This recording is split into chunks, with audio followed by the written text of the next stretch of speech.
Hi cuties! Today we are talking about The Outcast Mage by Annabelle Campbell. I'm kind of obsessed with this. Not to the point that I was with Blood Over Brighthaven, but I still think it deserves to be talked about.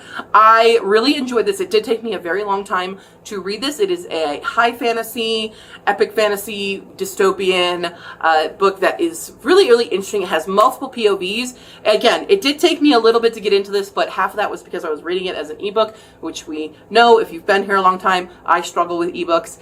But we have several POVs, and our main character is named Nyla, and she is a hollow mage. So she goes to this school for mages, but she does not seem to have any powers except she was tested and like there's magic in her. She just can't access it. She has no control for it.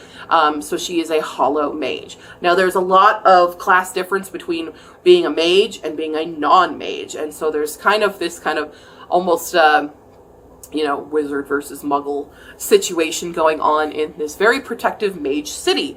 And there's other characters coming in. There's a little bit of political intrigue and stuff, but Nyla's whole focus is just surviving. But she gets herself in trouble with some other of the mage students who are sons and daughters of very powerful mages, and they want her expelled, but she's not allowed to be expelled unless she can control her magic.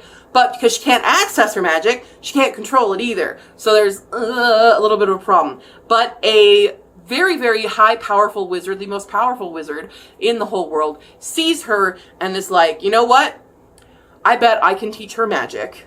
And once I do and get her to control it, then you can expel her. But I'm going to take her under my wing. And that is Helios. And Helios is so cool. And I really love the relationship between Helios and Nyla. At first I thought, is this going to be a romance thing? And it's not, thank goodness. But it is a very nice, almost not father-daughter, but kind of like uncle-niece relationship, I would say. He does have an actual niece who is Nyla's friend, which may be where I'm getting the dynamic from. But they grow closer and have more of that kind of mentor-student bond, which was really, really nice to see.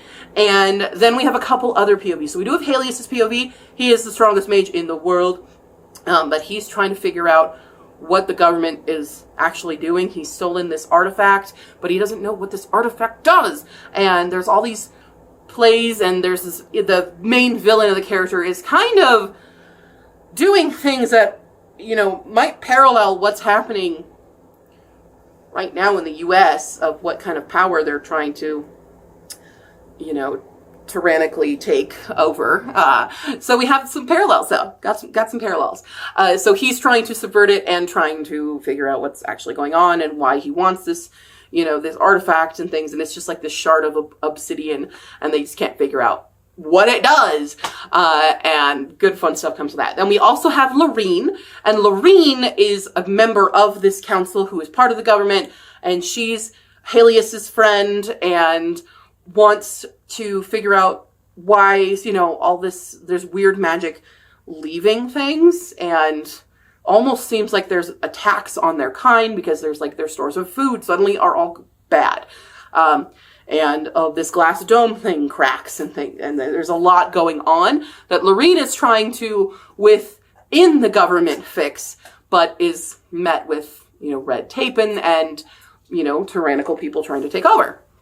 Okay, then we have Antonin, and I love Antonin. Antonin is a priest from this other land that does not really like mages, but they're trying to negotiate. He's also trying to kind of spy a little bit, and he has this bodyguard who is awesome, and I love Calumet so much, but Calumet doesn't get a POV. But they run into a lot of issues as they're trying to do these negotiations and trying not to get found out for what they're doing.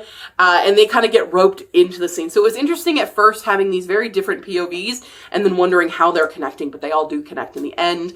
And then occasionally we have a POV of Rakia, and it's like Ra-Akia. And I was like, I don't know where this is going, but it felt a little bit like when I first read Stormlight Archives and we didn't know what Seth was.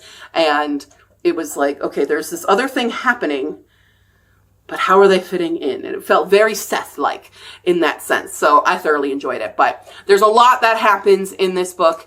and I thoroughly enjoyed this. I'm very anxious for the sequel because we do leave off on a cliffhanger that is unfair, and yeah, so I really like this. I think you guys should definitely check it out. It came out earlier in January. I was trying to read it ahead of time and I failed at that, so there we go. But that's The Outcast Mage.